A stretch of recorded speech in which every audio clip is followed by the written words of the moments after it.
рӯзҳои ахир дар шабакаҳои иҷтимоӣ хабару овозаҳое паҳн шуд, ки гӯё дар қабристони маҳаллаи маъруф ба Каратагинест, ки беш аз 40 танро дафн карданд. барои таҳқиқу дурустии ин хабар мо тасмим гирифтем ба ин оромгоҳ сар бизанем.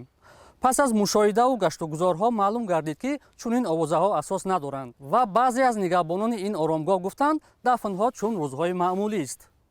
ҳамин коригарои мо ҳастанд, ки айми саҳар то бегонера мегарданд. ягон маҳите шава агар самакопоям ки шава беғарз омадаги ини мо сагон самакопам ки шава ё дара омада тамоса мебироянд. ма худам рафта файрод мекунем, манзил пеш манзилканосон мерем, ворисои мурдадора файрод мекунем, данёша мегирем, чӣ гап хабарай ба чӣ касалай ҳамаша ма мегирем. мисол ай балинса боша асмерча мегирем. ин хеле овозҳои мардум кардааст, ҳамаи дурӯғай.